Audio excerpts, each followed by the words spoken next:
might be something for next week. It'd be awesome. Do you have any graphics that you could show us for the season 6? Like I know every year every season you make new badges, new stuff like that. Do you have any of that yet? Almost. They're in final review. That's why we haven't put the blog post out yet. Give me. And we still got to drop badges from season 5. Those will be definitely out pretty soon.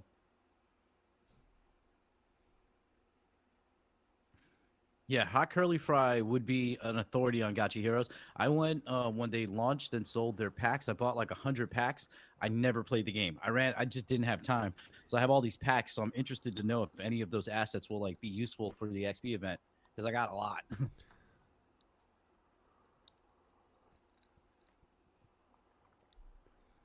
It wasn't Holy advertised a whole lot for sure. It was kind of a low key. I didn't realize it launched. Actually, I thought they were still kind of building in the background there, but that's really cool. I actually live stream the not the launch itself, but the packs. Like I live streamed me going and buying a whole bunch because it was like I think it was like 5 ghosts or something like that. So I bought a lot of packs. Nice. I started opening some and then I just kind of forgot about them. Is it like opening a portal? Like it's just randomized? There's just stuff, items? Yeah, it's like through their UI, you like click it, opens the pack, and then it gives you items in the pack. So like Hot Curly Fry was referring to a holy hammer. That's like I guess a godlike item. Mhm. There's still some out there. Like it might, I could have one. It's in that pack. It's similar to a portal, except you get items. Yeah, that is pretty cool actually. Yeah, Hot Curly Fry. Is it a turn-based like card game? I forget. I've actually never played the game, but I bought the packs.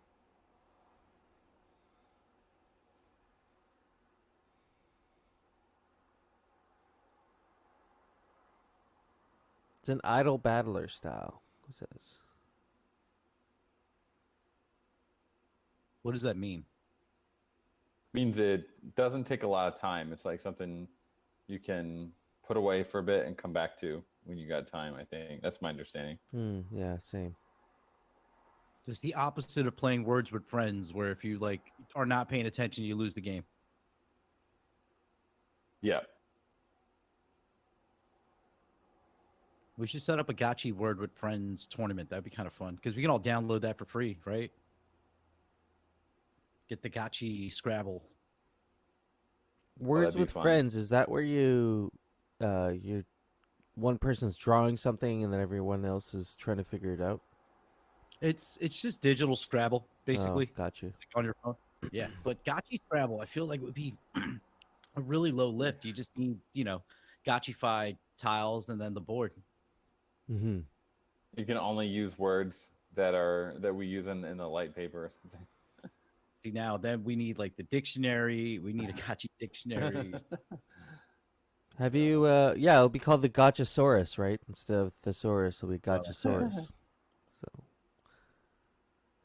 have you guys seen Lagan's game? Some teasers recently that have come out of the visuals and the graphics.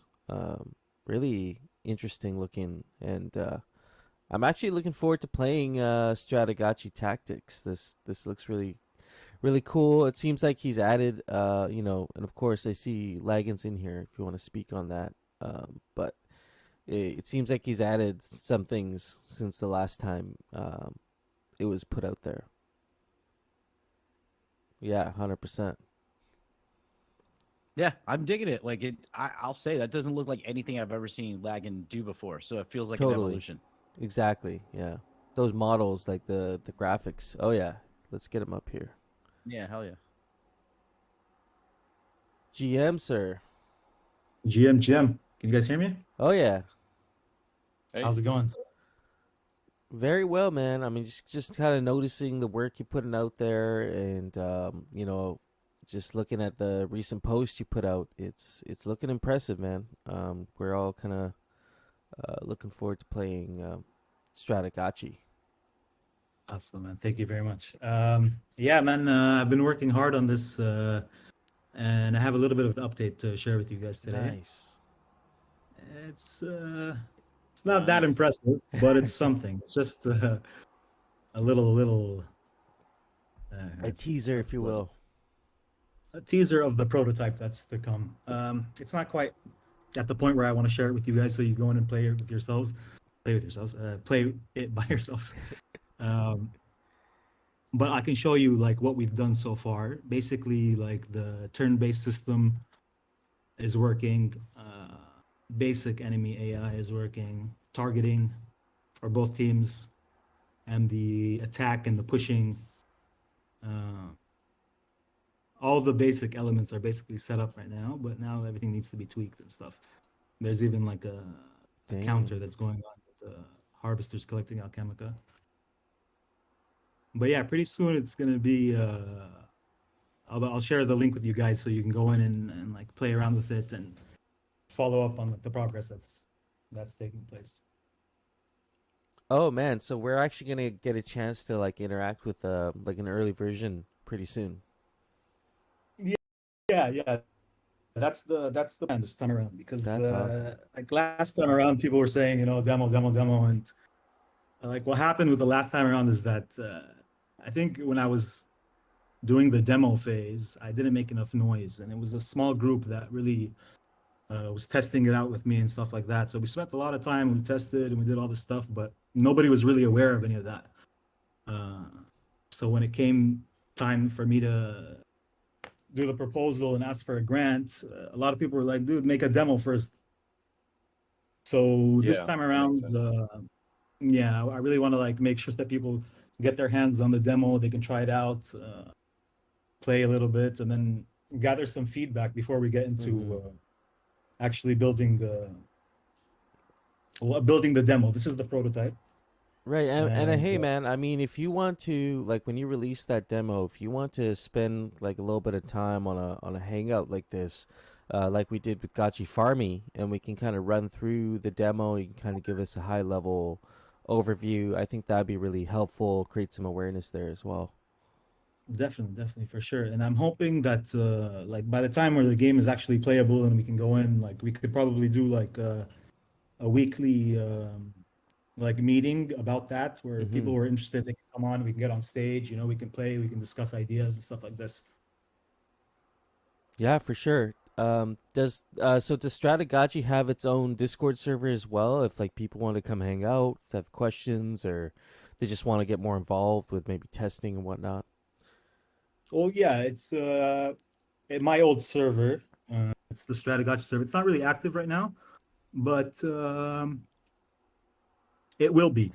Yeah, that's where things are going to take place. Yeah, but right yeah, on. everybody who was in the old Bin Laggled server is that's now the Strategachi server basically. And yeah, I'll be posting updates there and stuff. And anybody wants to come out and hang out over there and talk about the game, I'd be like more than appreciative of that. I appreciate any feedback, and it's been great so far. I've gotten a lot of good feedback from the community. I'm hoping that what I created here is a little bit less divisive, less polarizing than the last one. Because the last one, I really loved the idea, and a lot of people seem to love it too. But like it was like 50-50, you know what I mean? Even if the prop passed and stuff, like part of me would have felt bad because half of the community was not really down with that type of game, and they made a lot of valid points too that I was actually convinced about. Like the long games and the like multiplayer long games and stuff like that. It was everything that people were saying was true basically. And so I had to take a step back and just really rethink like what we're doing here, and like, is this the best thing to do? And we had this idea, actually. This was like it was planned for a future release, right? So the idea for like a light version of the game was planned for like future release. If we made Strategachi, we would work on this like sometime next year probably. But most of the feedback that I was receiving was telling me basically to drop the main game and focus on this one, because it had all the elements that people seem to be looking for.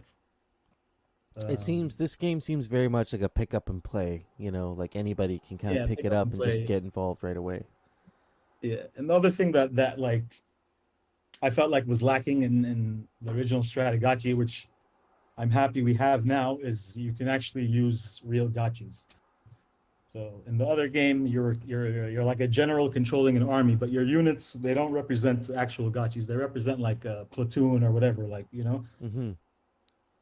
So I really like the fact that you go in and you create your team of 3 like unique gotchis and their weapons, and you can figure out your own tactics and what weapons work good with each other. That should be good. Oh man, that's gonna be cool to get real gotchis involved. For sure, for sure. Let me drop some more images for you guys just in case. And I mean, I was just imagining what these pieces could look like in their 3D form, right? I mean, there was some talk that maybe someday we might see a board game version of Stratogotchi. Is this are you also thinking of it the same way for this new reiterated version, that someday there'll be a board game version of this? No, no, I don't No, think okay. this game really works as a board game, but Gotcha. I'm sort of thinking about it like how the original game was originally designed as a board game, and it should probably just stay as a board game, you know? Yeah. So I know Dan was excited about the board game, and Jesse too. So that idea is still on the table to produce the original game as a physical IRL thing Yeah. Yeah. sometime down the line. But yeah, for now, full focus on this. I think it makes more sense. Oh yeah, well I mean, I think pivots are difficult, right? Like when you yourself are bought in on an idea, and you got to kind of, I wouldn't say kill your own idea, but definitely look at your own idea and heavily criticize it. That's a tough thing to do, and then to pivot into something a little bit different again is a difficult thing to do. So It was tough, man. Yeah, it was tough. I was torn, honestly. Like in the during the during the voting and stuff, when I saw that the core prop was like kind of taking a turn towards failure, it got me thinking, and I was like, I had options. Like I could have either adjusted the plan, you know, and tried to like still get Stratogotchi to work. But then again, like part of me kind of felt like I needed to listen to what the community was telling me, and like really take a step back and go back to the drawing board and do all that stuff. So I'm glad in the long run, you know, and all the feedback that I received, both positive and negative, helped me like tremendously. And so I think everybody that like, you know, gave me their opinions and they told me whether they loved it or hated it, it was really useful to me hearing what everybody had to say. absolutely, yeah. I think the other thing I've noticed, I'm sure other people have noticed, is the art style that you have here is a little bit different than that classic Lagan art style that we've seen. So like even artistically, like did you do most of this artwork for Stratogotchi, for this version of Stratogotchi? Yep, it's all me. Nice. It's a different art form than what I, I've normally seen from you. Yo, how yeah, do I always wanted to create jump into 3D stuff, and I took this as an opportunity, you know, and I felt that the voxel style was a really good, like it's a good transition from pixel into 3D. I really Yeah. like this because it's the same characters that we're used to, but we're seeing them in 3D right now. So yeah, I think there's a lot of potential for this style, and like even for other games down the line, you know, somebody else could probably pick up these graphics and use them to make their own game. Yeah, I love the idea of like the gotchis being converted into all sorts of different types of 3D or 2D artwork. It's such a powerful idea. And then having Yeah. those like available for other developers to pick up and use in their games too. Yeah. Thrax, tell us about the landscapes. Okay, so the idea of the landscapes is that they're supposed to be procedurally generated landscapes. So you open up a portal and you're presented with a bunch of landscapes, and the landscape offers you basically risk and reward. And so you would get a random like set of events, and each one would have like a certain risk and reward associated with it. So you would obviously want to get the harder level so that you could, you know what I mean, get the bigger prizes and upgrade like that. And the landscape was sort of like gamifying the menus a little bit, you know. So it's not just boring clicking on missions and going and playing them. So there's a little bit of interactivity and stuff like fun stuff where you can go and you can like collect resources and pick up maybe like special abilities along the way that would be helpful in certain events. And I also see the landscapes as a cool opportunity to introduce like some fun story elements, like NPCs that you can interact with, characters that can come help you out and give you like clues and stuff like that, you know?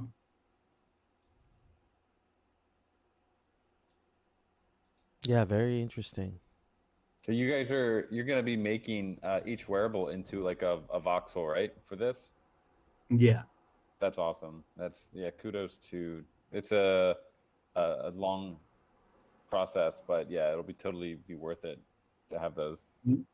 Yeah, it's sort of like the learning curve. Like once you start getting into it, it starts to get, you know, like easier and easier as you go. Like when I first started, it took me a really long time to do the first gotchi. And then I was like, yeah, this is good enough for a demo. And then I was like, no, no, no, you need to make more to really show what this is going to look like. And then so I started making more and more and more. And as I started making them, it just started to pick up, you know?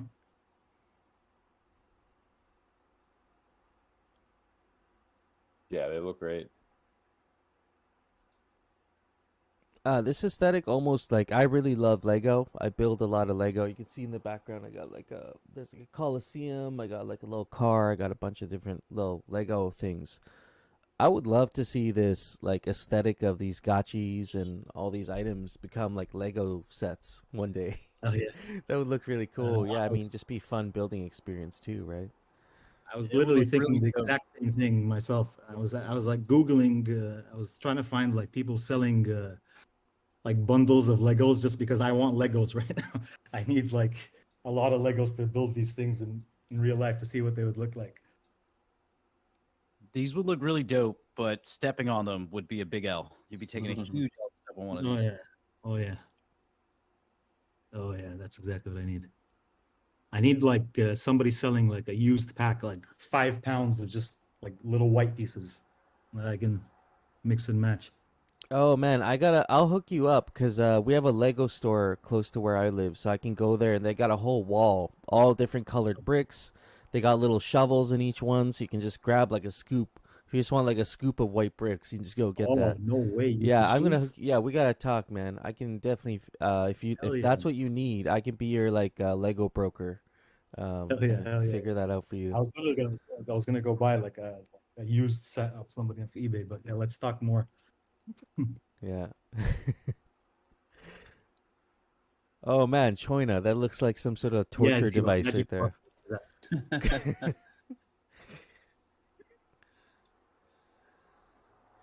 Oh man, that GIF is painful, China.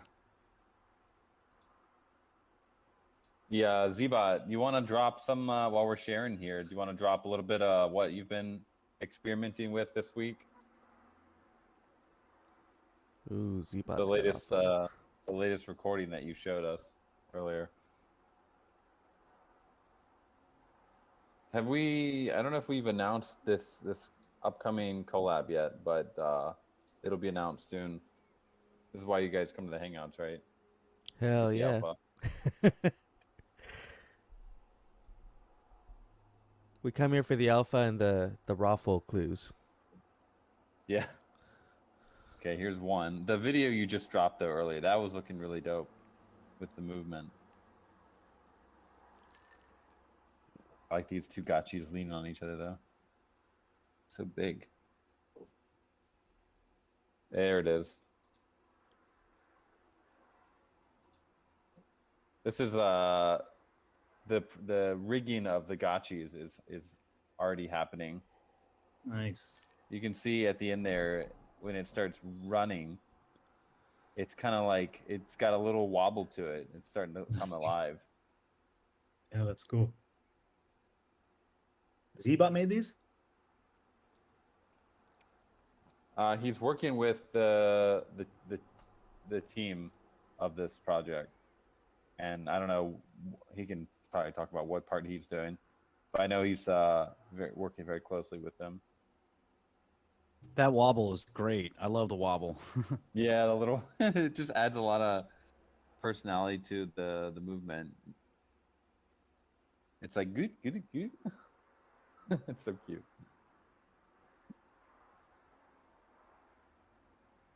Yeah, that's dope.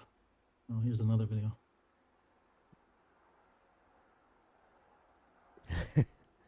It's fine. Yeah, this one's cool. 3D gotchis, man. But they're gonna hit so hard when they're done. It's gonna be insane. These backgrounds are epic. What the heck is going on here? It's like really well developed.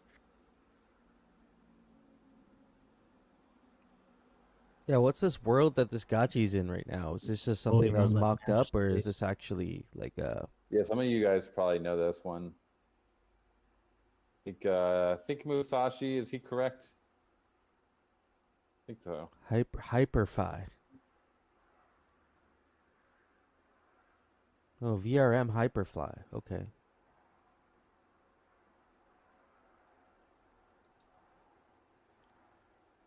Yeah, they have some really cool looking worlds. Yep. Yeah, there's actually 2 in there. But it's coming, guys. We're going to be able to have some very, very cool meetups in other metaverses, too. Yeah, So- we've been hanging out with RFox. RFox is another sort of metaverse VR development studio, and they have recently spun off a DAO, C11 DAO, and so we've been hanging out with those guys, and they actually got fake gotchis in their district. So if you go through their district now, you'll see the fake gotchis up everywhere. And the plan is to actually create a whole gotchified district eventually within their world, and have gotchis running around there. You can also play Pogs because they also have a Pogs district, or not Pogs. Sorry, Cogs. That's right. If y'all are familiar with that, you can go play Cogs with your gotchi.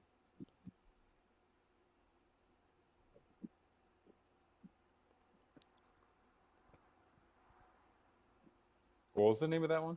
RFox?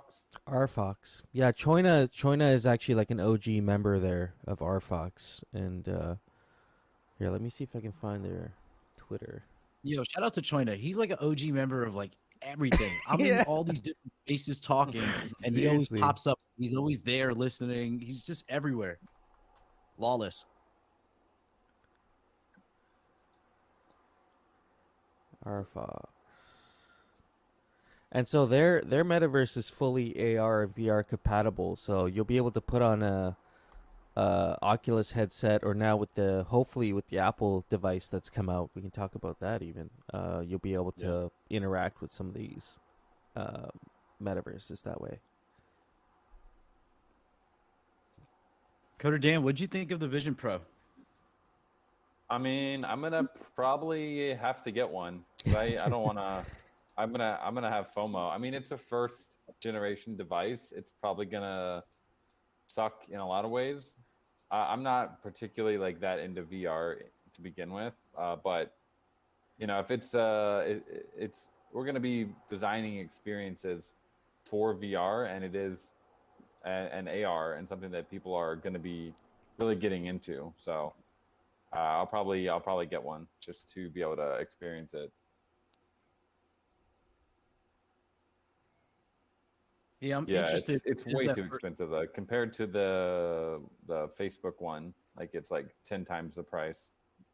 It's Yeah, we were talking about yesterday, and just like for that price, the only thing that Apple puts out in that price range are like high-end desktops, like, or you can get like a super laptop. So it's like, I wonder how powerful this thing is going to be for $3,500. Like, for it to, I understand there's all this new tech, but you got to figure it has to have some kind of computing power. And for its current size, like for that much weight to be on your face, it's going to be kind of intense. I mean, it is a computer. It doesn't link up to your laptop. I thought Like, it said that it can integrate into your It into, can, like- but it doesn't have to. It is its own computer. Yeah, I'd imagine this thing is like very kind of intelligent. Does this kind of feel like that iPhone moment for Apple again? Like, do you think this could be that big for the company, or is this more of like an iPad deal where it's like, well, something already existed, but we're just kind No, of this trying is to like make it better. this is for Apple specifically. This is like it's a totally new product in their Hmm. line that they've been spending like 5 years on, probably at least. Yeah. Yeah, Efe was talking about the implications for this. Like, we're gonna see a future where, like, decorators are just making your house just plain whites and grays, and like, you're just like looking through this thing, seeing like this elegant setup. Be kind of cool. Skins, You'll in want a to throw a metaverse. skin on everything. You'll want to buy a skin for your toaster. You'll want to buy a skin for your fridge, skin for your floor. There'll be skins for everything. Everything else will Yeah. just be white and gray. When you Or- turn or your the- headset off, it'll be just bland. There'll be nothing. Yeah, you just can't see color anymore. Or there's going to be commercials everywhere. That's the dystopian future I want. When I look at my toaster and it's giving me bread commercials, I'm down. Or Pop-Tart commercials. That'd be kind of cool. Yeah.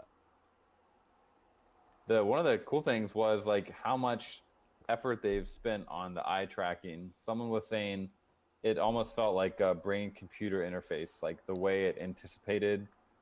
It looks at your pupils and like your eye muscles and stuff to know exactly what point on the screen that you're actually looking at, and then it only highlights like that point for you. Like it sounds insane how much better the eye tracking is in this than like any other VR headset. Yeah, that technology has existed in cameras. Like there are older models. I haven't seen any recently, but that you can use the eye tracking for focus versus like if you're in the viewer piece, like going through the optical viewer. When I did use it, it was wonky, so I didn't use it that much. But I've heard other people say that it works really well, Oh, especially on newer cameras. It's quite good, man. Like I got the ZV-E10. Mine doesn't even have a viewer on it because like the tap to focus is so good on it. You can just tap on someone's face and it'll automatically start tracking their eyes. So it's not, they don't even put a viewfinder on a lot of these newer cameras anymore. No, what I mean is like some of the Canon digital SLR cameras. When you look in the optical viewfinder, where your eye is looking is where the focus is, not based on like a touch. But it was wonky when they did have it in cameras. Oh, got you.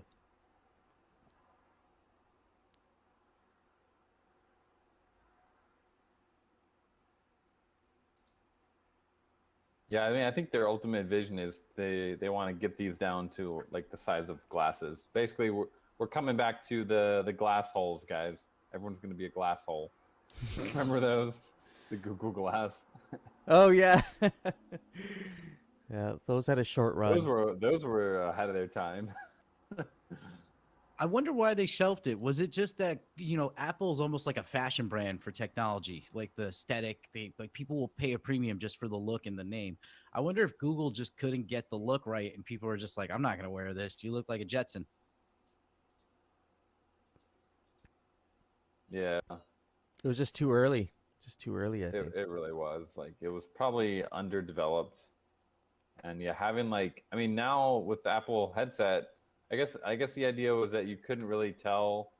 That was one of the problems was like you couldn't tell what people were when people were filming or something.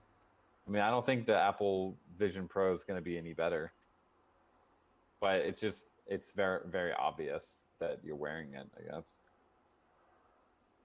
But I think it's just one of those situations where you put out a product or someone puts out a product, the world freaks out about it, and then that's almost like a vaccine. Like they've inoculated the world against that idea. The world has talked about it, and then 5 years later, we're not gonna, or 10 years later, we're not gonna talk about it again. It's just like, oh, yep, we talked about that. We skewered Google, but Apple's gonna do it now.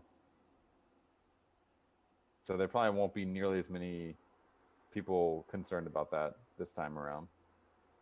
Things have changed a lot. Yeah, Thrax is saying they always start kind of bulky, and then it's gonna get slimmed down and get fancy, and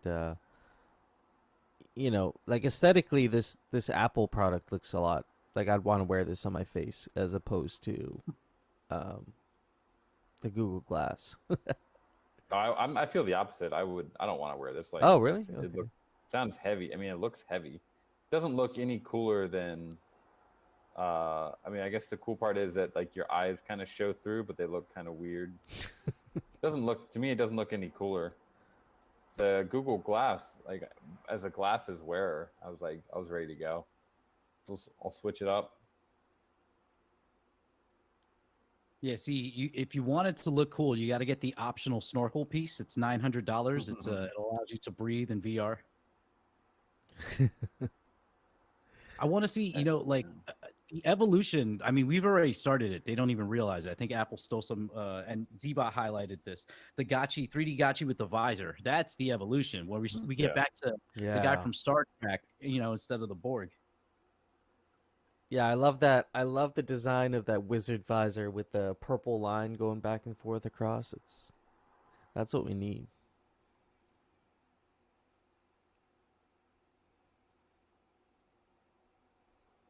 Yeah, it's iconic. Yeah, what was weird for me watching the video is like it felt like all these people in the video got their Apple Vision Pro and then got a divorce. There's just like no other people in the room with them. It felt really antisocial. Bullish on virtual girlfriends for the future. Yeah. Someone pointed out there was like this really sad scene. And it's like the dad that's sitting there, like, and he's Yeah. playing, and his kids are in the background playing by themselves. I'm instead like, of playing. bro, you're like, yeah, this is why your wife left you. Because you're just like ignoring your kids. Or there was one, I think he was like looking at a video of his kids or something. I felt like, yeah, you probably got divorced because you spend too much time in VR. Yeah. I had an eye exam recently, and I asked my eye doc, I'm like, hey, man, I don't see you that often. You seen these VR things? What's going on? You have any concerns? Is I actually no. Like, he's like, I don't. I was surprised. But he's like, we're actually developing a VR headset for training eye doctors.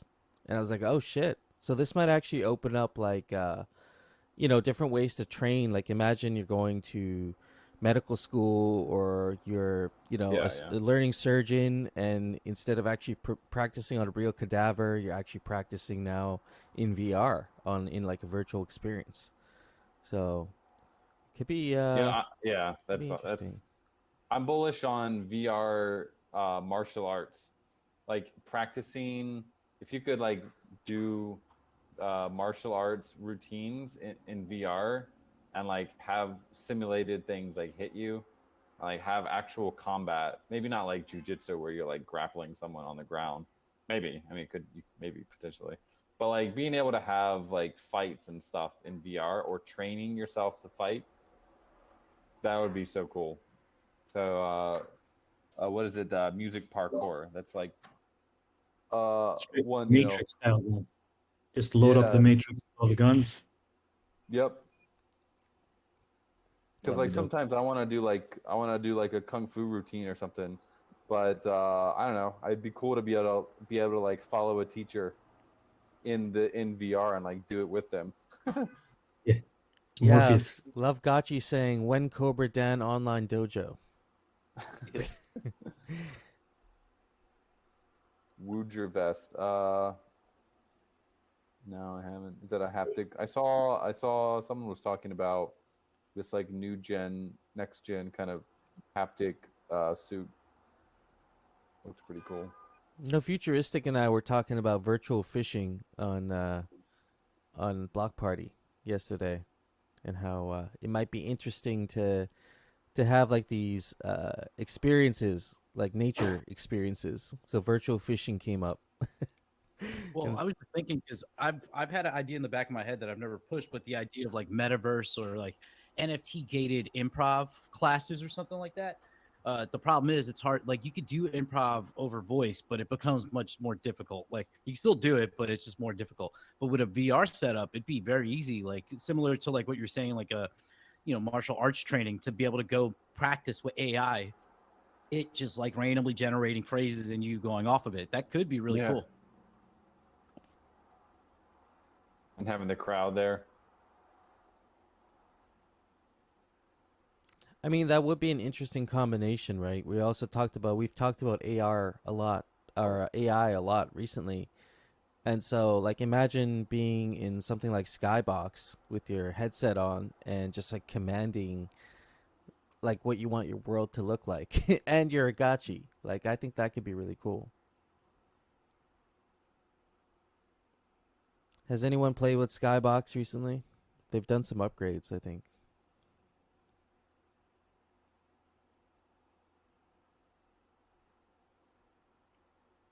Has anyone Uh, gotten yeah. stuck into Diablo 4? I haven't played it, but I've seen it take like a lot of people talking. I played Diablo and I really enjoyed that. Have not gotten this Diablo 4, but I know some Gotchigang were into it, so.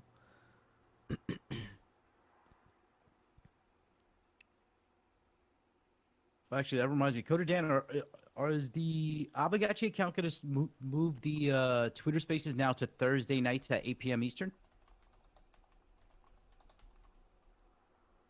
I'm not sure because of the one we did recently. The one this week, I thought Lost Local said that it might become a regular thing. Yeah, it was a kind of an experiment to connect with some of the other like Web3 gaming companies out there. Did you guys listen in? What did you think of it? I thought it was good. I was listening in as Orium because we were doing game night, so I basically just piped the sound from the Twitter space into our Discord, and then we were in the arena playing, but actually on stage talking and listening.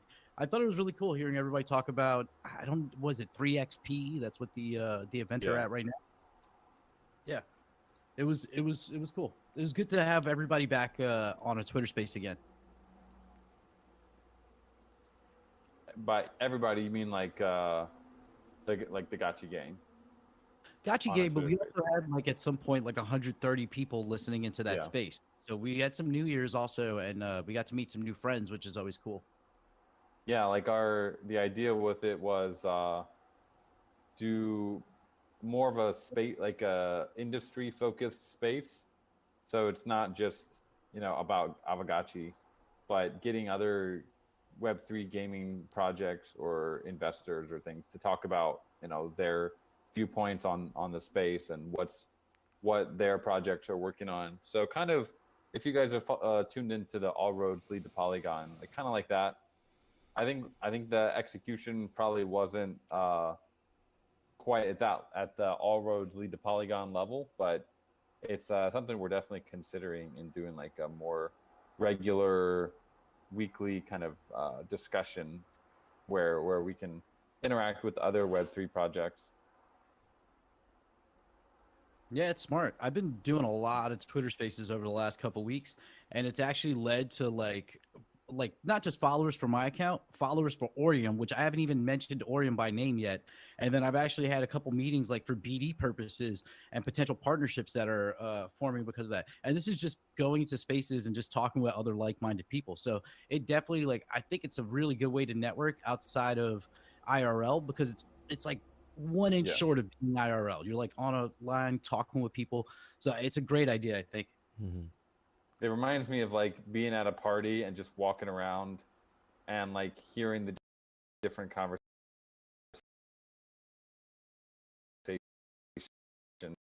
and if you join a space like trying to, it gives me the party anxiety, but it's cool. I definitely like it as a medium. Yeah, I've enjoyed it because I just aim to make a good joke. Like I'm just sitting there waiting to make a joke. They let me up on stage and make a joke. But I've been aiming to do more Web3 because there are Web3 spaces that do happen, like Web3 gaming spaces. So I've been looking to find those. I'm just trying to build a big enough audience so I can just start these spaces and then like slowly shill. Like this week, I was able to talk about Aavegotchi DAO a few times because of the whole SEC going after Axie Infinity. And kind of talking about how game, I was useful in the conversation. So it's a good idea. Get out there if you can, if you're not too party anxious friends.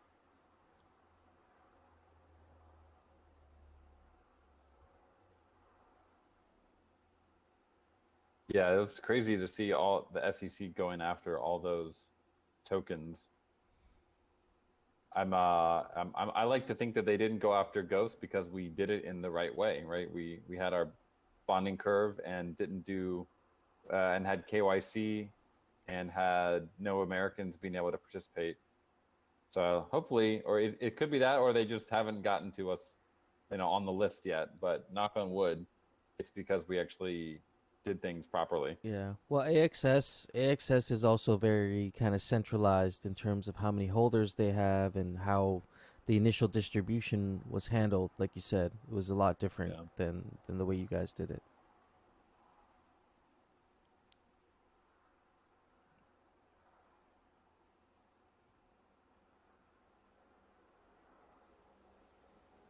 Yeah, Maddox down quite a bit.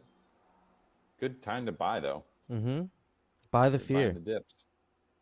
Yeah, it makes me excited because these are prices that I saw a while ago, and then I was like, like I remember buying it at 20 cents, and then it goes up to 40 cents, and I was like, oh, I'm a genius. Let me sell off.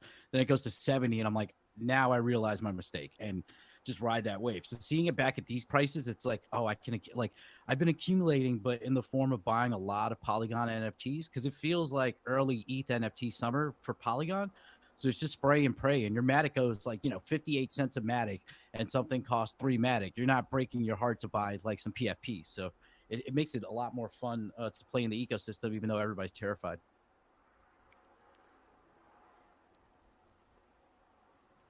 Drax making bizarre moves. Nice.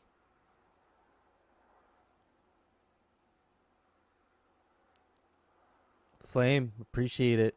GMI. We're live streaming on Twitter.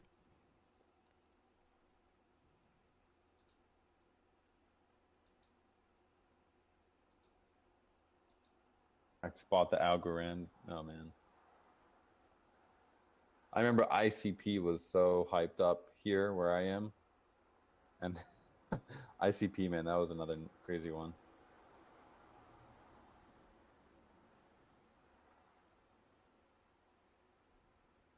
Dang, Thrax, man. That's a nice little pickup you got there. Nice Ooh, hat. Thrax. You wanna trade for that the body? What do you call it? The hazmat suit. So let's talk, man. Hit me Ooh. up in the DMs. That guy's decked out. You got stats? You got some stats on that guy? It looks like your rarity score says 501, but I think it should say 601, right? It's a godlike. I think it's just 581. Huh? Oh, 581? see, that's just Yeah. I'm blind, man. I just got really bad eyesight, so. It's yeah, there we go. 581. Oh yeah, I guess That's that. gotcha, bro. I love that pyro patch. You don't see a lot of those pyro patches for some reason. They're rare. True, literally. yeah. Very rarely see those. It's a very unique gotchi. You got the axe, the grenade, the common raffle, pirate patch, and the hat. And the of course the tracksuit. Can do some squats. He's an It's athletic almost like he's magician. not like he's rarity there. Except for godlike.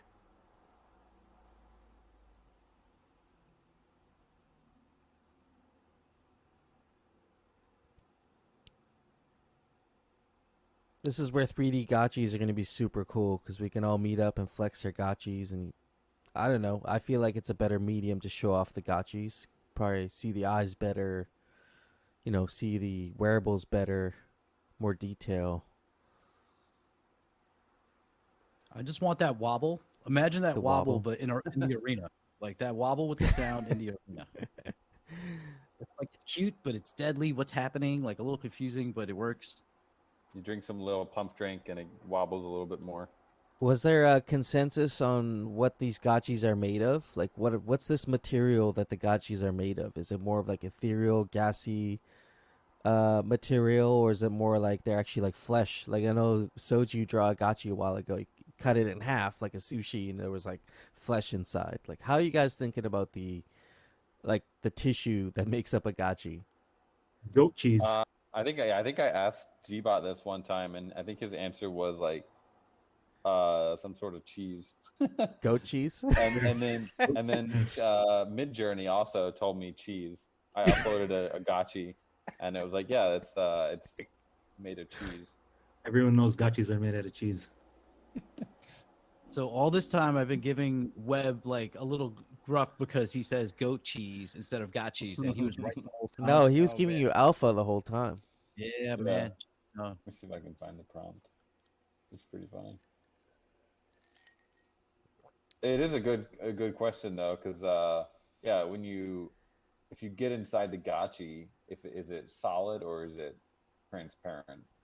I think we'll be experimenting with some transparency, and like it's not completely solid. It can go in and out of opacity. It's ethereal cheese. Ether cheese. Ether cheese.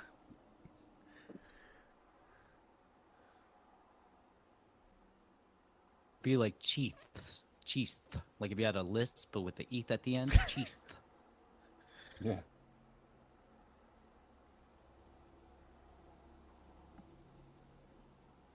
So, do we have any cheese makers in the house?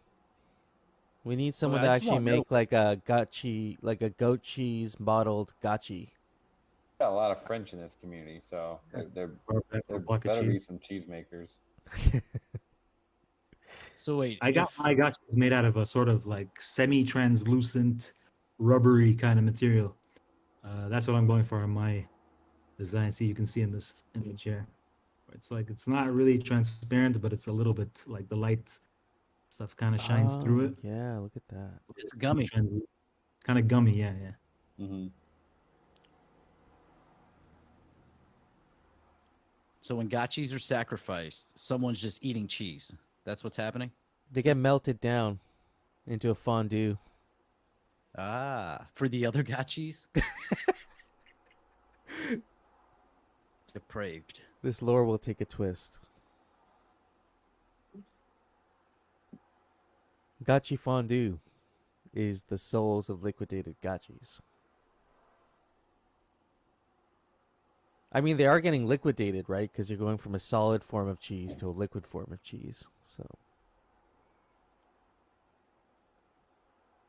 Coder Dan, can this become canon?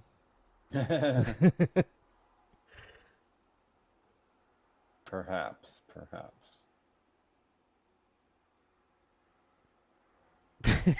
Yeah, I'm just imagining a circle of gotchis around a big cauldron with another gotchi just like melting away inside of it, stirring the pot. It sounds like a fake gotchi right there. Like the summoning. It's the opposite of the summoning. It's the melting. Wait, if you buy a portal, it's just really a variety pack of cheese?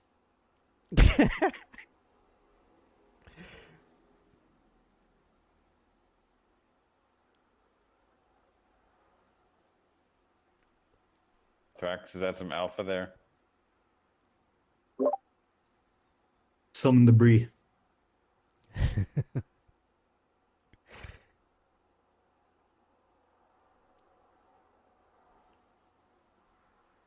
I used to make. I remember making some cheese. I did some woofing back in the day. If anyone knows what woofing is, it's like when you go and volunteer on other people's farms. Oh, okay. I was trying to decide if I was a farmer or not, and I definitely was not an IRL farmer. Not cut out to be. More of a yield farmer, but it was fun. It was pretty cool to be woofer for a summer. So And, what some- aspect of the farming did you really enjoy, and then what was the thing that was kind of like, I'm not a farmer. That's not me. I enjoyed like the milking was pretty fun. They had goats and sheep and cows, so I learned how to milk a sheep and milk a goat. That was pretty cool. It was like, and we got to drink that milk like that day. It was so freaking good.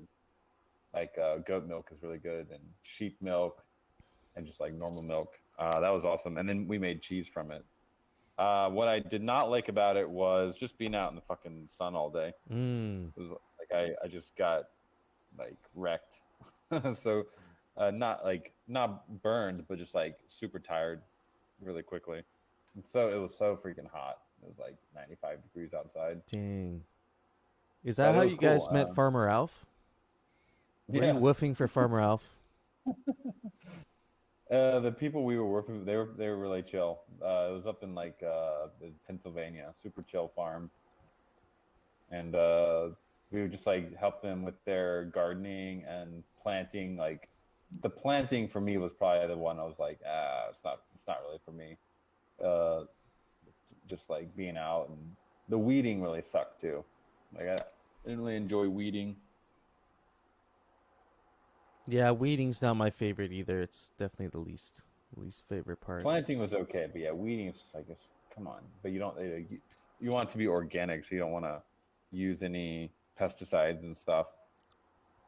Yeah, Wolf Farms was they were making us. Well, the thing with we went there two seasons, and the first season, the farmers were actually there with us, and they were like helping with us and stuff.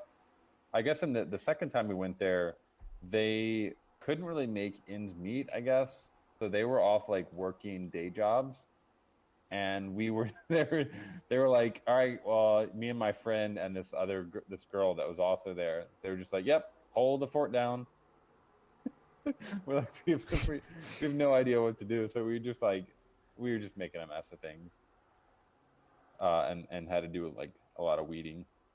I didn't learn much from that season, but I did. They did teach me how to milk a goat, so I think it was worth it. Oh hell yeah, that sounds fun. See, Thrax has put his farm up there. Pretty cool. Looks like you Nice. got some tomatoes and you got some herbs and maybe I see some sort of like onions, maybe.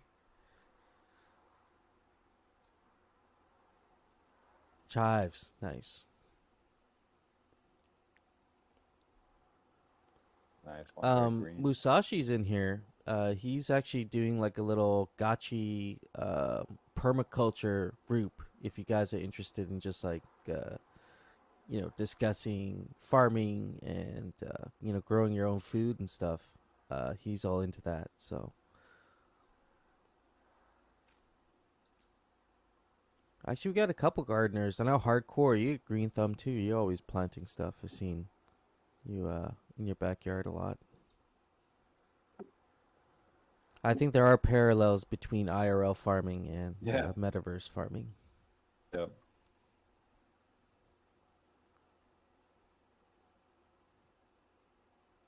Awkward mentions Peace Corps. I almost joined Peace Corps too, like right out of college. I like interviewed and got basically accepted, and then I was like, nah, I'm all right. I'm gonna do something else.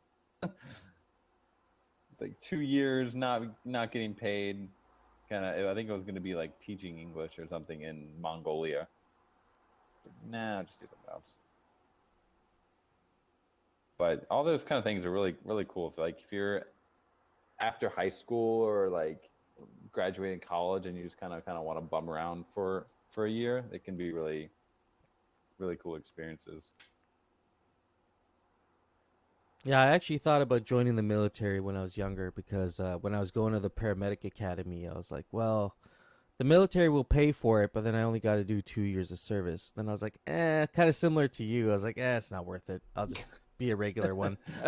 I'm not going to be a combat medic. I'm good. I was a Boy Scout, and in high school, and I got to the end of it, and I was like leaving high school. I was I was debating between going into the military because my brother went into the Marines, and it was more a competitive thing. Like I wanted to show him up, versus going to college for accounting. And then 9/11 happened, so I got a semester off, and I ended up going to college. I was like, military is probably not a good idea right now. Yeah. we Musashi, got- hey man. Yeah, we got Musashi up on stage. GM, sir, welcome up. GM. Speaking of a little bit of medics in the house, gotta give a shout out to Hefe, who gave me a little attention at East Denver when I got hit by a car. Yeah, I mean, dang, yeah, you took a tumble there on your. I thought you were on a scooter actually, because I saw you lying down on a scooter there. So. Yeah, we never got the full story Yeah. because you were kind of concussed at that point. Yeah, it's because I didn't have the full story because my memory hadn't come back yet. I was on a scooter. I never saw the car that hit me. Oh, But interesting. as my memory came back, I kind of like remember like trying to stand up and laying in the street, seeing the guy who hit me drive off. Oh man, the plot thinkins.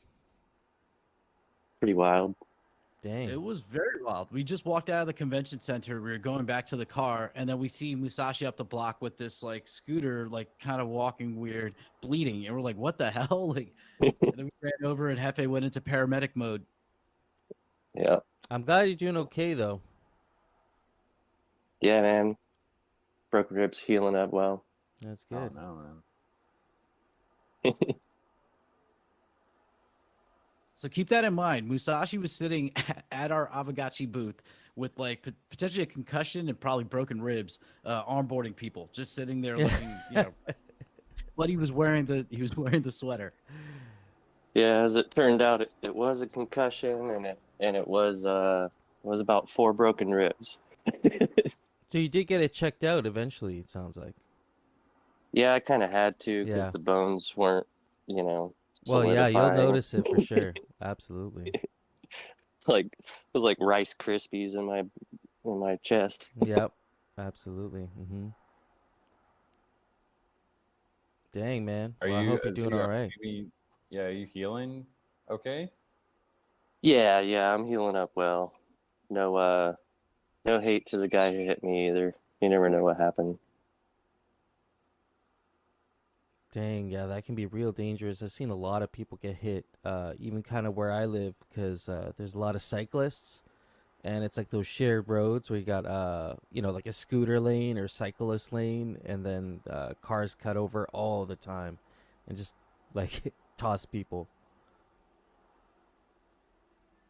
Yeah, it was definitely a reminder. I grew up in the city. I'm like ultra vigilant when I'm in a city, but still never saw it coming, guys. Yeah. But Permagotchis, Yeah, absolutely. Let's talk that's about why that. I got up here. And hey, I just wanted to say to a bunch of you, we have a Permagotchi group in the GMI Friends server. We are spinning up a separate server for the decentralized co-op, which I believe Permagotchis are probably going to be one of the most active communities in that.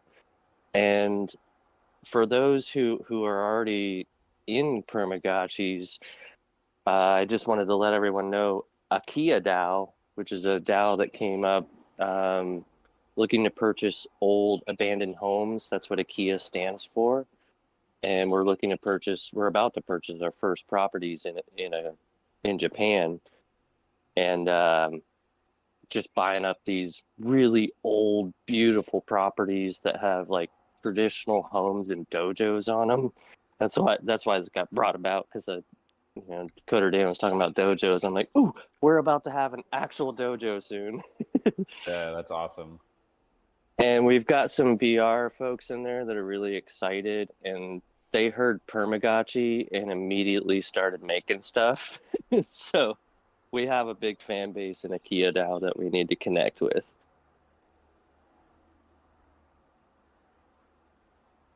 I saw a video I think it got recommended on YouTube. It was like this couple basically bought, I guess it was an IKEA. I don't know what the name was, but they like bought it, and like they live there full time now, and like they're refurbishing it. So it sounds like that's kind of what you guys are doing too. That's super dope. Yeah, we're going to turn a lot of them into, basically hacker houses. There'll be communities too, but, a place where people like us can come out and, do work sessions, do community gatherings, do some, a little bit of martial arts if we want. We got quite a bit of a lot of jiu-jitsu practitioners, as well as some Tai Chi and Aikido masters. So that'll be a lot of fun. Yeah, that sounds. Is it going to be like one house, or is it like a couple houses like next to each other? So people like you could have like a little community. So we're kind of debating right now on a few properties. One of them is kind of an all-in-one property. It has gorgeous old traditional Japanese gardens. It is a huge, I would say a complex, but it's one building, but split up. It's a traditional built home, as well as shop as well as dojo as well as shrine. So it's kind of like the Pueblo do with their pueblos, where it's all one structure but it's separated. Everything's separated within. And then the other properties that we're looking at are like smaller properties where one of them is a home, one of them is a dojo, one of them is a garden, but they're right next to each other. So we're thinking about buying those up as the first property. But yeah, eventually it'll be a bunch of them. There's so many for dirt cheap right now. Like the Japanese government has been sending out advertisements in realty groups all over the world, offering up some of these properties for like $500. It's ridiculous.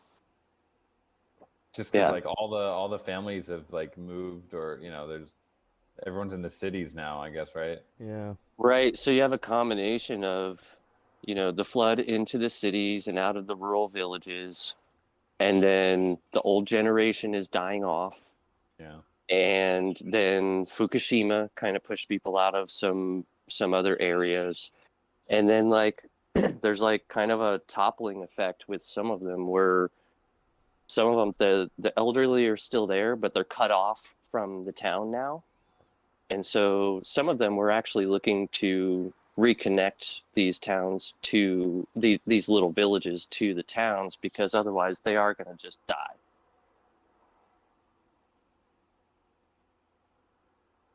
So some interesting opportunity there. Yeah, that's crazy to see how that trend is gonna like continue over the next decade or two. Like, are more and more like Westerners gonna be moving into Japan and like settling there? Yeah, I don't know. They like crypto. I mean, our DAO is made up of mostly Japanese. Okay. But we have a lot of Americans coming in, a lot of Europeans coming in, and a lot of Indians coming in. So it does look like that could happen. The other thing that's going on in Japan is like the US, but a lot worse. They've been had a higher mortality rate than they have had birth rate for a long time. And so population, you have to have a birth rate that's over 2 point something to have like a thriving civilization. Otherwise you're dying out. And they've been dying out for decades. Yeah.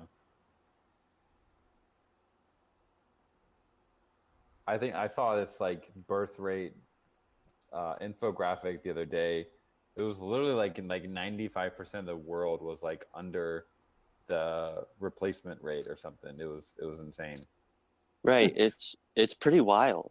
That's why I think Elon Musk is one of the only out there influencers who actually speaks against it. Yeah. It's like, you gotta have babies, people. Now they want us at 500 million. That's the was it the there's this Georgia. The Georgia Guidestones. Yeah. They're like, we blew that shit up, bro. Yeah. That was the goal though, 500 million. 500 million's the end game. I actually recently just got access to the rubble of those Guidestones to get them all LiDAR'd and preserved. I'm sure there's a lot of old pictures floating around for sure for people who want to, dig around. I'm sure there is, if they want to read them themselves. Oh yeah, there's plenty of them. But we're going to actually put them in a metaverse for you. Oh, nice. Very cool.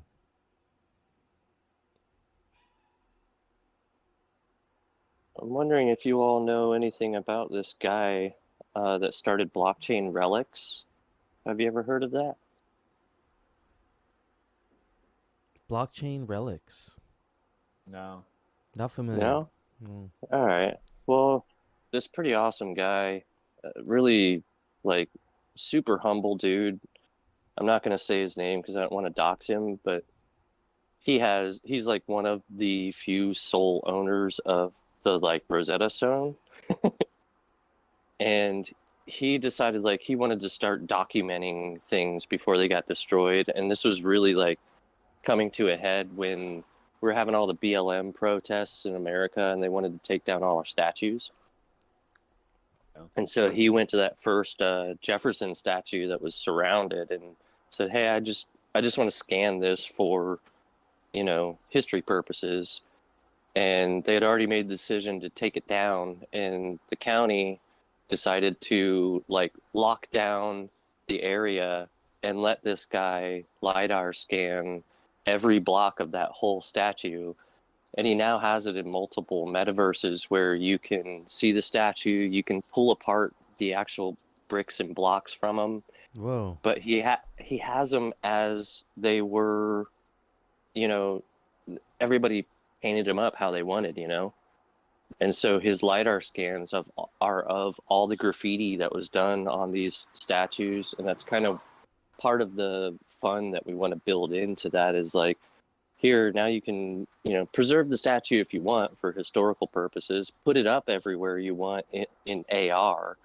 But also you can re-graffiti it how you think it should look. That's very cool, man. I mean, I think I recently heard the NVIDIA CEO talking about something like this in their sort of metaverse approach that they're taking. And what they want to do is take real world items, like you're saying, and one for one kind of replicate it into a metaverse. And, some of the examples he brought up was like the Great Wall of China, some of the wonders of the world, the pyramids. Like he wants to basically, like you say, LiDAR scan these massive structures and one for one replicate them in their iteration of the metaverse, which will be hyper realistic. Kind of all the physics and everything would be very similar as if you were there. And I think that's going to really change, people's accessibility to these different experiences, whether it's seeing a statue that no longer exists or, seeing a if there's some geological barriers to go see something epic like the Great Wall of China, I'd like to be able to go see that and put on my VR headset and walk around on it, or climb the Great Pyramid. You're not allowed to climb the Great Pyramids anymore. You used to be able to do that. So things like that would be really interesting.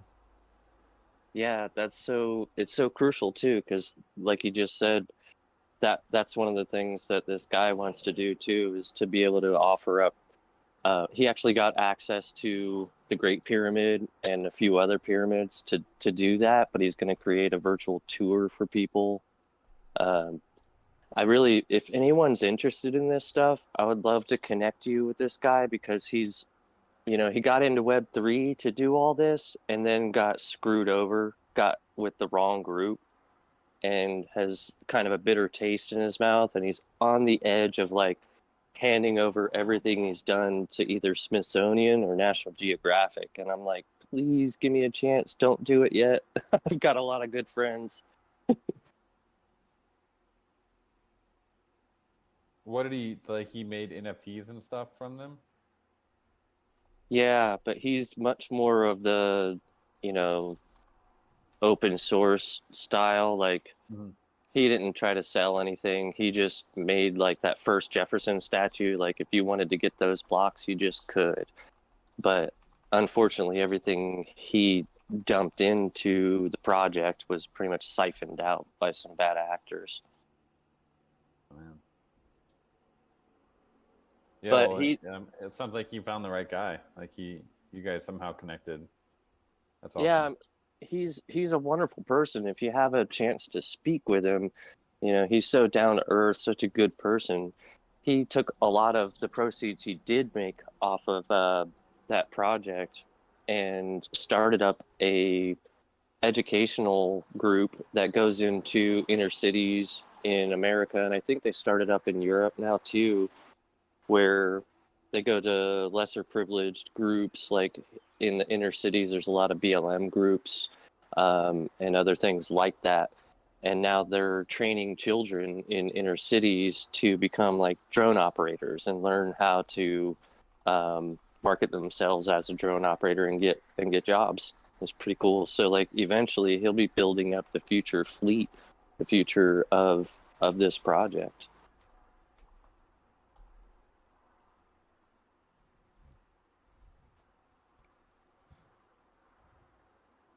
Just wanted to ask, where are we in the Gotchiverse, guys? Anyone doing any hangouts? I'm gonna jump in here. I'm about to jump in here. I also hooked up Jaris. Jaris Nice. James is here hanging out with us. I hooked him up with about 20 gotchis, so hopefully we get some people renting some gotchis this morning and joining us. But yeah, let's pick out a destination here.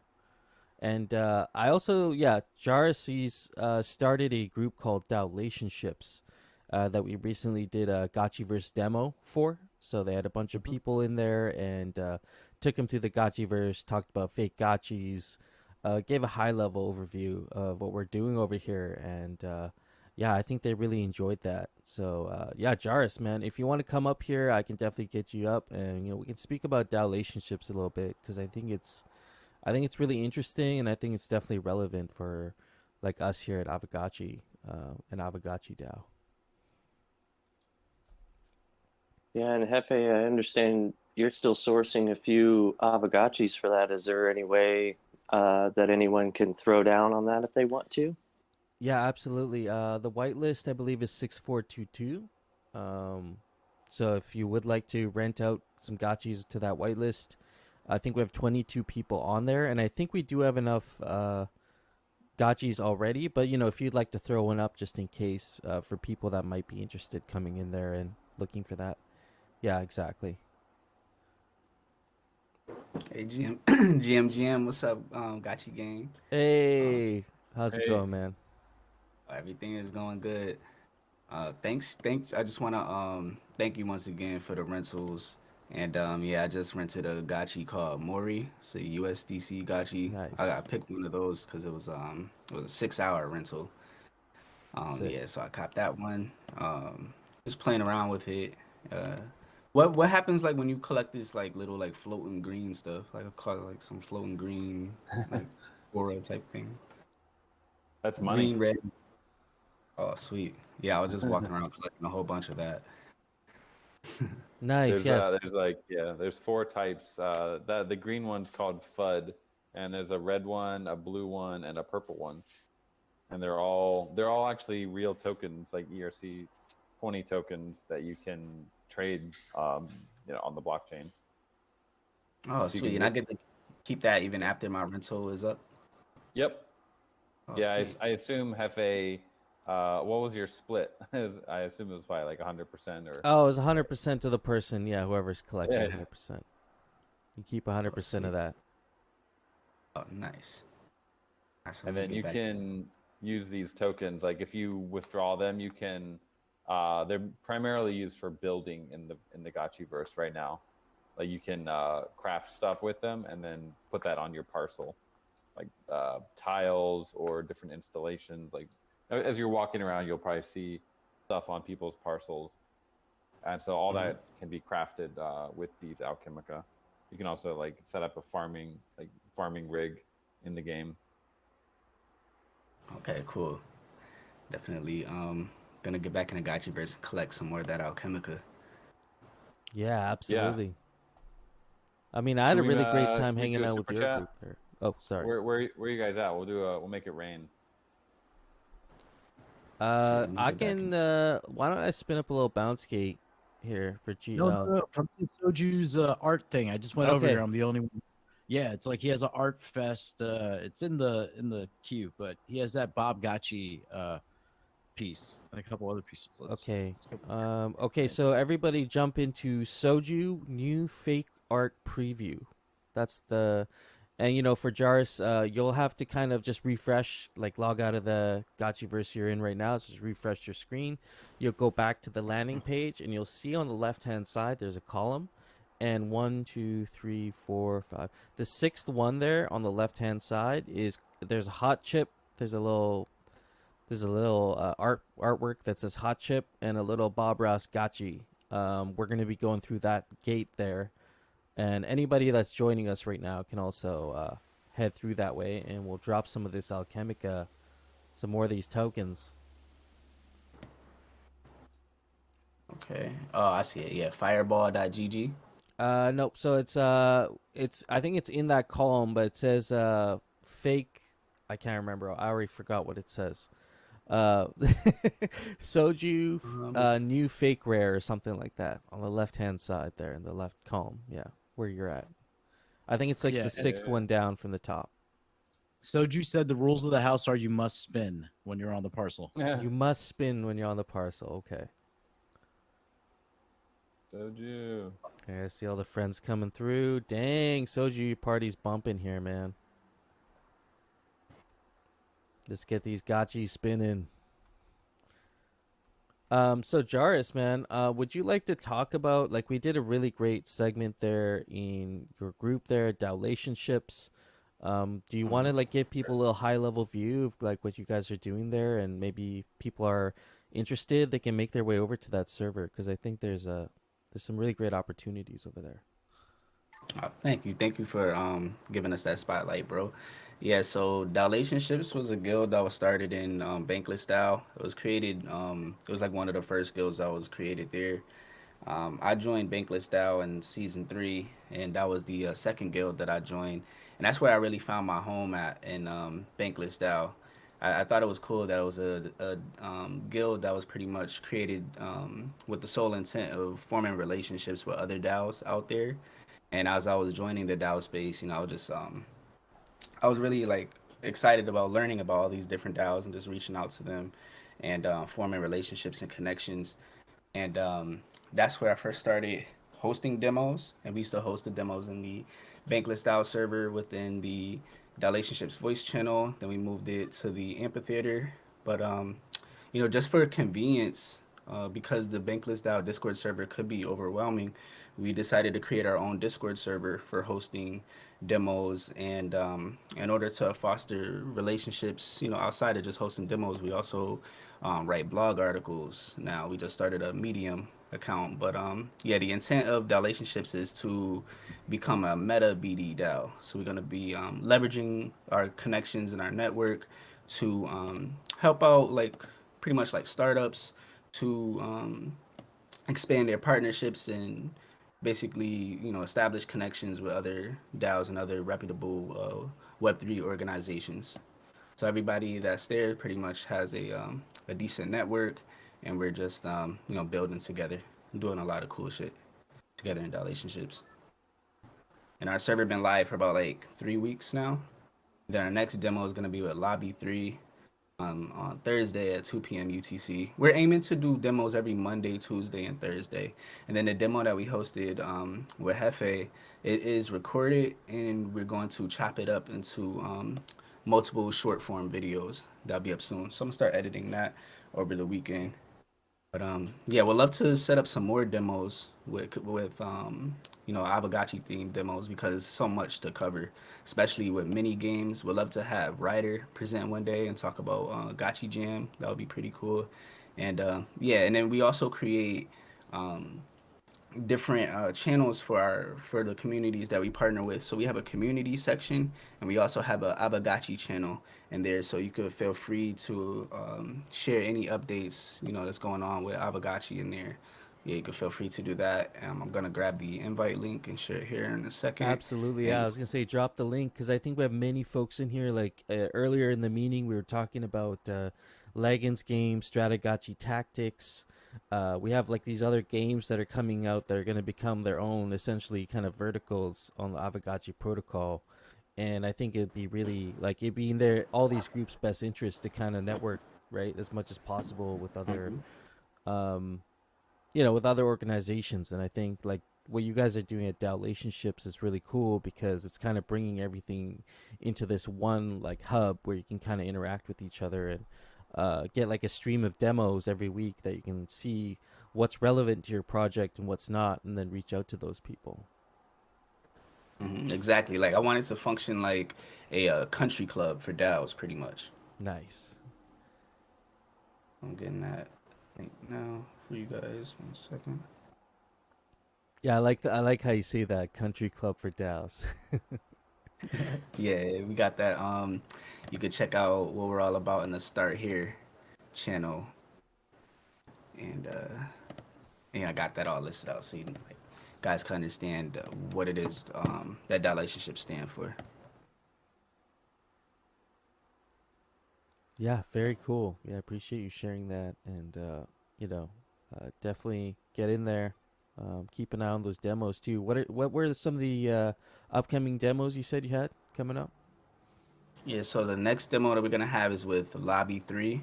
They're gonna be talking about their new project called, I believe it's called DevOps, and basically, like Lobby 3, like it's gonna be a learning experience for me. But I do know that they get involved with politics, obviously, in Web3. I know Andrew Yang is affiliated with them, so excited to see what they're all about, their new updates. And then after that, we're gonna have the following week. We're gonna have a demo is scheduled with Pooley. I mean, with Pull It Together. It's gonna be about Pull It Together. Oh, nice. Basically, like a Nice. Pull It Together 101. And then we're also going to have a demo with. We just scheduled this one with Rarible, the Rarible Foundation. So they're gonna explain like how to become a delegate for the Rarible Foundation. That's scheduled for June 22nd at 2 p.m. So yeah, the one with Pull It Together is gonna be on the 20th at 2 p.m. And then the one with the Rarible Foundation on the 22nd at 2 p.m. Eastern Standard Time. And then let me know when you guys join the server so I could grant you a diplomat tag so you could see the channels. Because the entire server right now is role gated, soon to be NFT gated. We got our membership NFTs created, so everyone in the server will receive a membership NFT, and it's dynamic, so it will upgrade and downgrade based on certain parameters. Oh man, yeah, that's awesome. In regards to demos, you got something for everybody coming up here. You got something for the DAO politicians. Sounds like you got something for the artists with Rarible, and then you also got something for the DeFi folks with Pool Together. So nice. Oh yeah, yeah, a little something for everybody.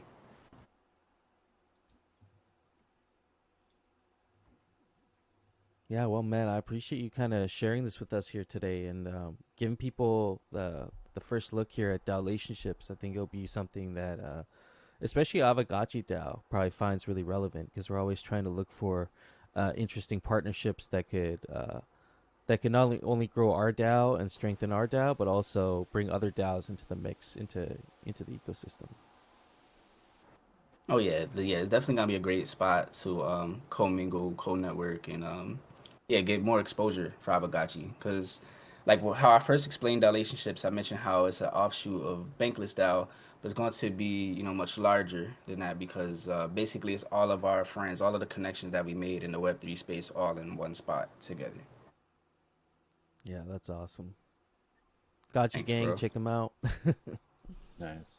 Shout out to Medin, I believe I'm saying that right, Medin or Matan. I see you just joined the server, just gave you a diplomat tag, and sending your friend request. Heavy Alchemica showers on Soju's parcel, friends. We got alpha dropping everywhere. We got alpha dropping in the Discord. We got alpha dropping in the Gotchiverse. There's alpha Is it everywhere. rainy season? It's rainy season. Yeah, and we just killed 4 liquidators, so it was a party and then an attack. Nice. Coder Dan, are we getting any sacred root action tonight, or is that going to be Probably next week. Yeah, we'll do that next week. You guys are following up on it. Gotta let that Sounds- raffle rest. Let it mull Yeah. over its words.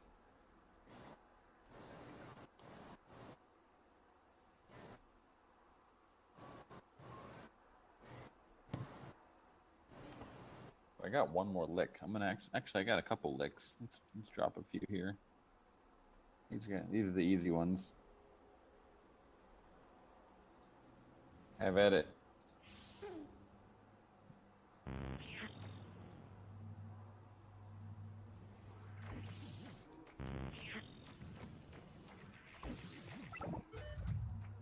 I love the sound. I don't know whose stream it is. I can hear the sound effects.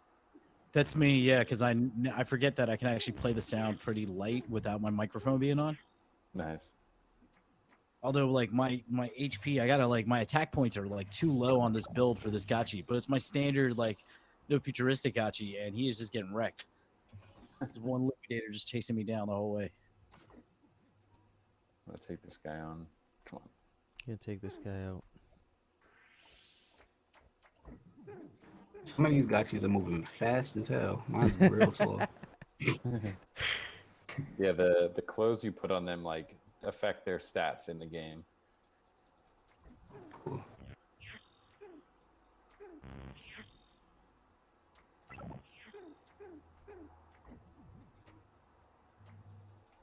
Tough to kill, man.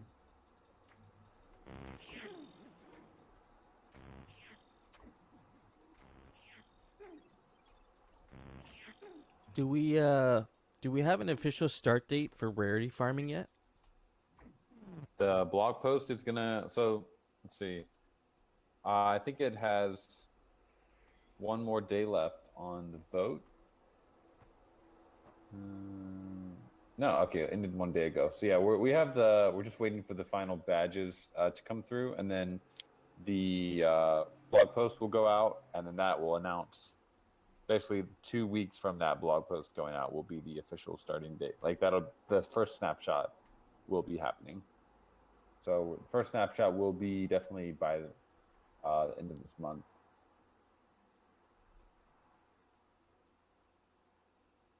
That should give us. We worked out a couple of final few kinks with the XP dropping, and there's one more that we're going to be fixing. There's so many edge cases to handle. It's pretty crazy, but good news is for the majority of friends out there, everything is working. There's a few edge cases that are still being handled, but those will be fixed early next week, and we'll start doing big batches of XP next week.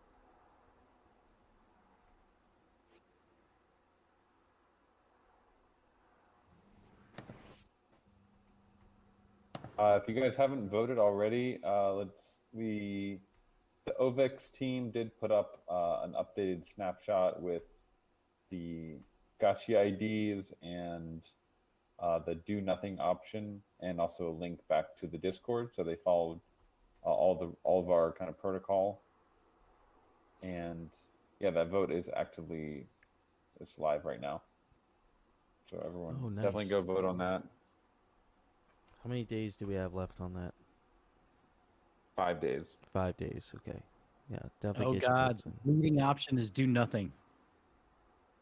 Yeah. Do nothing Not sure how I implies feel about that. not great things. Oh man. Well, it's not a lot of votes have come in, but Yeah. do nothing crowd is winning 3-1. Well, I think there's just some open questions about. First of all, let's see. There's a mention of this OTC deal. OTC deal terms to be decided in follow-up proposal. Seems like that OTC deal should be negotiated before this one. Right. Yeah, And I mean, then- yeah, that makes perfect sense to negotiate it before. So yeah, that's. And then I did see some discussion about what exactly is going to happen to the funds. I guess like if they just get transferred to the option A is going to be just transferring to their multi-sig. Option B is establishing a new multi-sig with Ovix, Polygon, and Qidao. And option C is, I kind of actually think option C seems to be the cleanest option, actually. It's just, except we would have, there needs to be like an OTC deal to convert the Ghost into stable coins. And then the stable coins would be converted into the token. But if option C passed, then the markets would just get recapitalized directly. We wouldn't even need to, like the Ovix team wouldn't even need to intervene. But yeah, seems like there's a lot of questions left still on this proposal.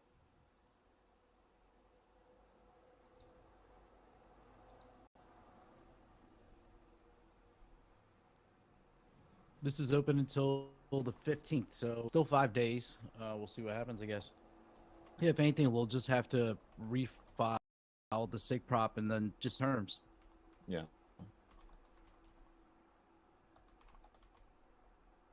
Joanna says, "Why would I vote for a deal that I have no idea what it entails?" Mm-hmm.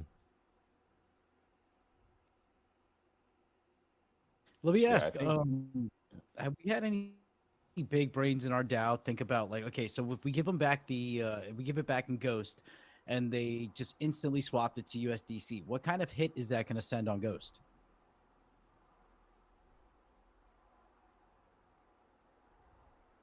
I don't know. I mean, it's hard to say, right? Would it be material? Would it be a material hit? I don't know. I mean, I'm not knowledgeable enough to know like the daily trading volume on Ghost and all the specifics. So I have no idea, kind of like what kind of price impact it's gonna have. But like, long term bullish on the project, so it can't be like everlasting, right? I mean, even if it's a dip, like it could be a buying opportunity. But I can see it being like a substantial amount of money.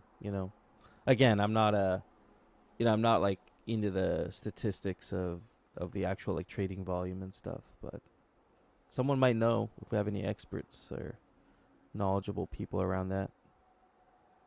Yeah, we can look at QuickSwap analytics here. Pull that up. I think it'd be with our current liquidity, there would be some price impact for sure. Yeah, I think Ghost is mostly on V2 of QuickSwap.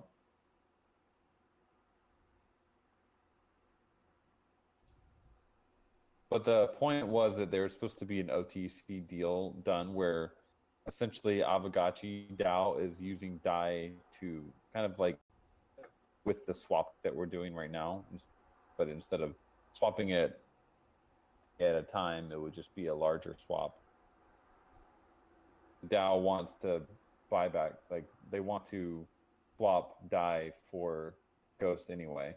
So the idea, I think, that this OTC deal would be an expedited version of that.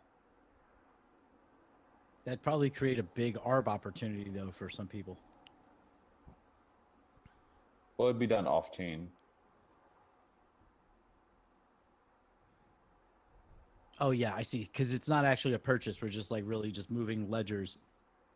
Yeah.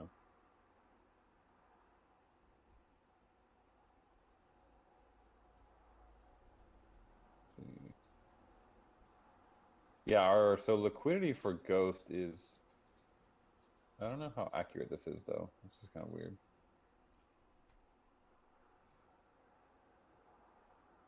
This is liquidity for Ghost on, I guess this is V3. Liquidity is pretty weak compared to back in May. But again, this is V3, which is not part of our liquidity plan, I think. Most of our liquidity is still on V2. Yeah, it's significantly better on V2.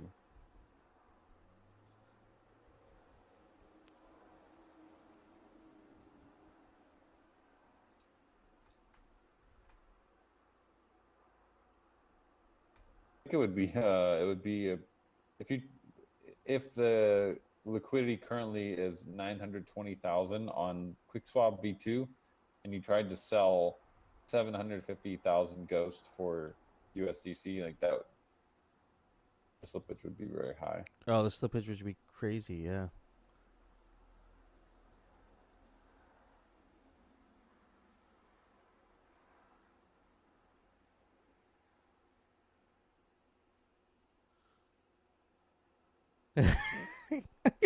When Ghost fed now pair for glitter. When Ghost CBDC pair. We do not want those shit coins, sir. Is that what it's called? Fed now? Yeah. Fed up now. Yeah. Fed up now. You're Get fed your now. coins. No, you're fed now. Here's your UBI. Your federal property now.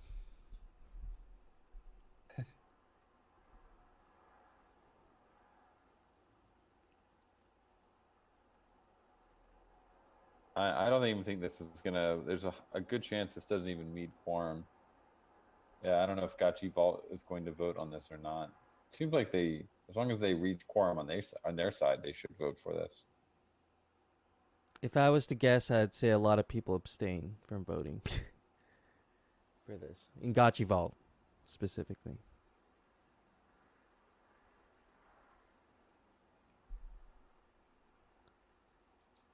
But I mean, actually, FaZe actually made a legitimate point there. Like, if Aavegotchi DAO was to just return to sender, it would at least there would at least be an on-chain record showing that Aavegotchi DAO really doesn't want to have anything to do with this, and that really it's kind of.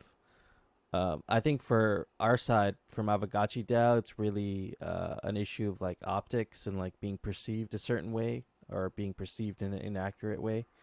By people who may have been affected by this Ovix hack and maybe don't have a full understanding of what's going on. There could be some like misaccusation that happens over time, right? It's like these funds are just sitting there for months and months, and people will start generalizing things and making things up. I feel like having that on-chain record might actually have, of course we'd have to go through like proper channels for that, but even to send it back only to get it returned to sender only to have it sent back, at least there's that on-chain record showing, hey, Aavegotchi DAO really doesn't want this in their treasury. It just keeps getting sent back to us, and we really are stuck with the hot potato here. But that would just be, that was just a point that was made there. I thought that was interesting.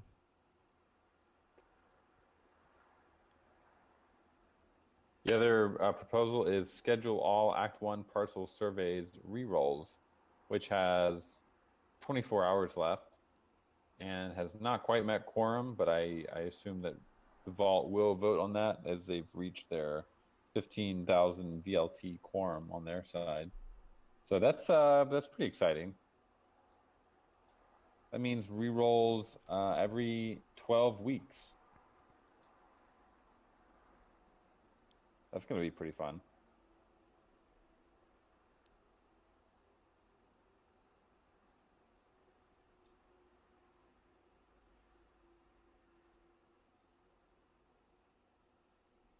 Based on that, the next one would basically start. This is a SIG prop, so it won't pass in time on the core prop. But first one was scheduled by Dr. Wagme, according to this proposal, for June 16th.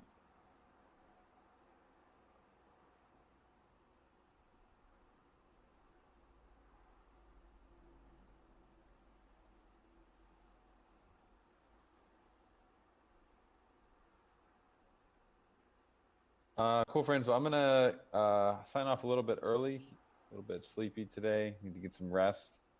But yeah, another great hangout. Great talking with you guys about all the awesome topics we covered today. Yeah, wide range of topics. Looking forward to see what happens with Polygon on Monday, and also cooking up some stuff on our side as you've seen, but really only the tip of the iceberg. Wish I could share more.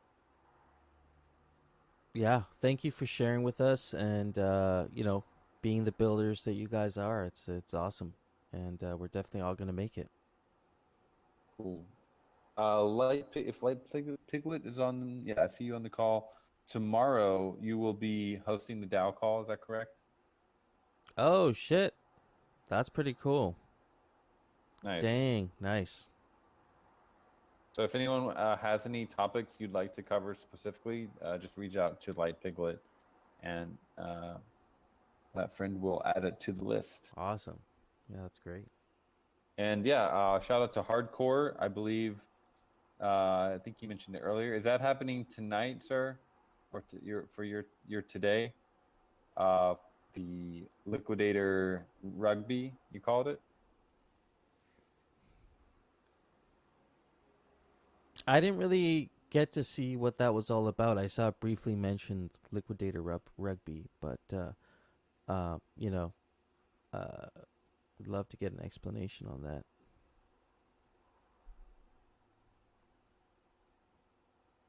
Sounds fun. whenever it is, definitely stream it. I want to see what that's all about. Hell yeah. I'll try to stay up for it as well, but these meetings tend to go pretty late.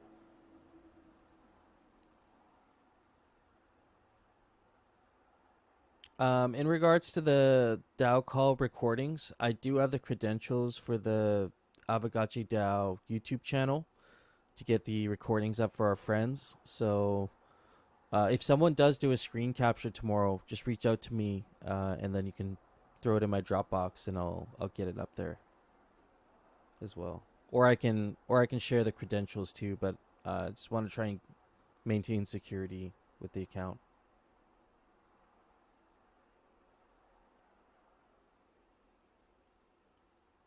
Coder Dan, appreciate your time, man. I know you're Cool. gonna run. Nice. Thank you guys. Have a great rest of the day.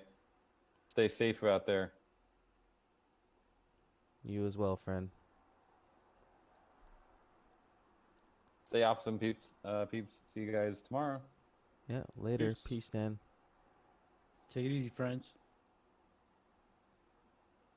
Well, friends, now there's 4. There were 4. Do we have anything else we would like to discuss here today? No future. You got anything, man? Orium game night. If the Twitter space is happening on Thursdays, we'll probably shift to a different day and time, so I'll keep you guys posted. But it should be a good time. Nice. Orium game night. We're really just having developing our pipeline of Gotchi programming here. It's almost something every day of the week now. Actually, I had a question since we have a few minutes, right? And I was thinking about this because we just kind of blended this call with a DAO call a little bit. Would it make sense to just do both in one day? 2 hours is a lot for either one, I think. If we did the first hour of our hangout as hangout, we're having fun, we're getting alpha.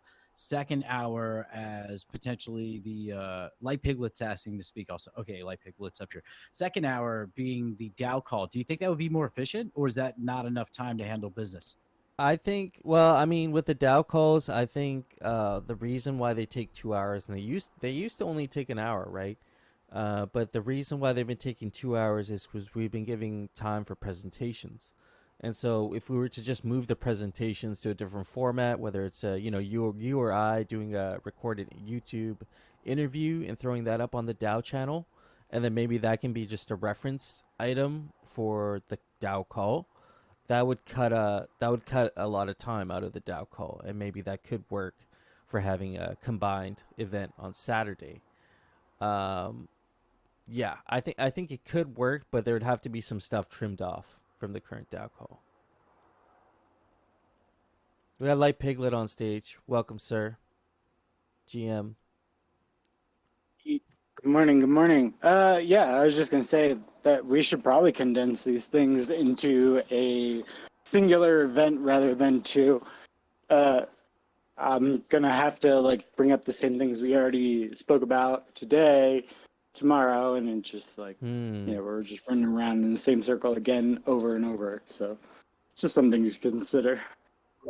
Yeah, plus we have better attendance on Saturday, so For we sure. get more of the active DAO.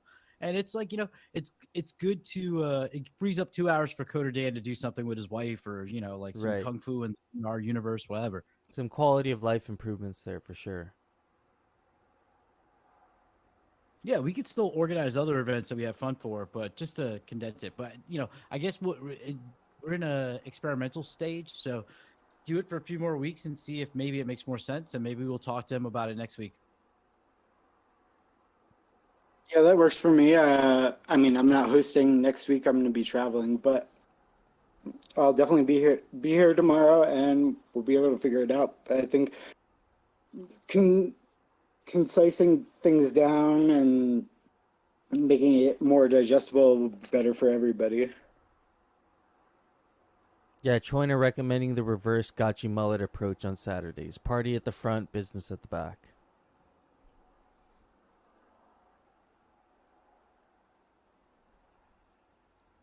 I like that one.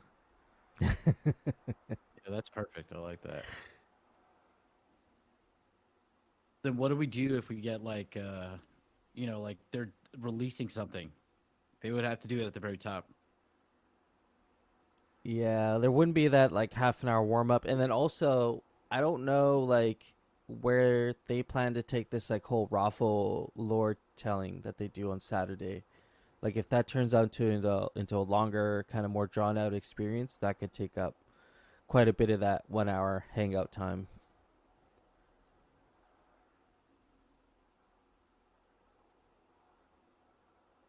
Yeah, this is true. Crypto Green, I see you mentioning the 2.5 hours. I don't want to add more minutes because Coder Dan, it's already late at night for him. Yeah. So, yeah, if maybe, I mean, we could start it earlier. As an American, that would suck because it's going to be at 7:30 in the morning during the winter. But there's no reason that we couldn't start earlier outside of Coder Dan having other scheduling obligations. Yeah, I feel like a lot of the presentations and that sort of thing could also be taken care of through interviews and still be posted on the DAO YouTube channel. And then that way we also have content there being produced by the DAO, which is kind of cool.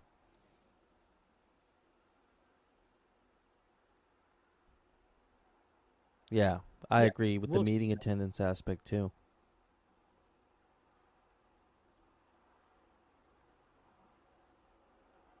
Oh yeah, awkward. It's painful for us on the West Coast. You're talking about like 4:30 meeting start time for me. Yeah, it's pretty early for me too. It's just about 10 here, so I would prefer things to be later, but that doesn't really help anybody else. Just kind of everybody else is sleeping. Yeah, it's always going to be inconvenient for somebody, right? Yeah, see, I've like for me, these meetings start at 9 a.m. now, so that's actually really good. But I've also just made it a habit not to go out Friday nights. So I like went to sleep at 11:30 last night, woke up at like 6:30. So I've been like ready to go for a while.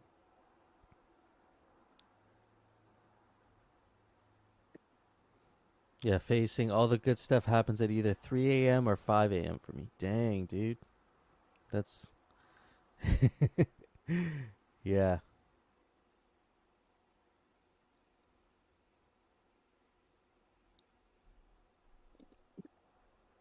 All right, friends. Well, you got the DAO call tomorrow. We'll discuss possibly a combined meeting. So yeah, we'll continue that conversation. And yeah, I'm gonna be taking it easy tomorrow, man. I like sleeping in now. It's something new for me. So I'm gonna do that tomorrow, and I'll probably catch up. If, like I said, if somebody does screen record the DAO call tomorrow, please reach out to me. And maybe there should be like some sort of a Thrive coin reward for screen recording. But yeah, reach out to me. I'll get that up there for you guys, and yeah. Make sure I do my best to record it. I've never done that before, but I'll figure it out and set it up for you. Yeah, again, reach out to me if you need help with that. I usually use OBS. It's real easy once you download it and get it set up. But I'm around today, so if you need help with that, I can definitely assist. Cool, thanks. I'm not really sure what I need help with, but I think I'm all right for right now. Right on, man. Appreciate that. Shout out to all 44 people hanging out with us here today. Everybody that came out to the Saturday hangout. You're all awesome. Appreciate y'all coming to hang out. Do we have any last words for the meeting today before we kind of wrap up? Yeah, I'd like to say a little something. Absolutely. Just wanted to thank you guys for listening to the presentation, and I just wanted to reiterate that we're going to be planning on doing like sort of a weekly call. So probably like Tuesday or maybe Friday even. And it probably won't take that long, maybe like an hour or so. Just for anybody that's interested in following the development of the game or wants to like give their ideas, share some ideas, see what's going on. Look forward to that. Yeah, very cool. Friday sounds cool. I'm down to have calls We Friday. get to talk about Legos, by the way. Oh, hell yeah. I'll be there for talking about Legos. Awesome. All right, guys. Well, it's been great. I think I'm going to dip out right now. Yeah, absolutely. I think we should all kind of go start our day or end our day, depending on where you are in the world. But appreciate y'all, and we'll catch up with y'all soon. Have a good weekend, friends. Stress. See you guys. Have a great weekend. Happy to be here at my first Gotchi Jam. Nice. Nice. Later, All right, friends. guys. Take it easy. There, See you. friends. Touch grass.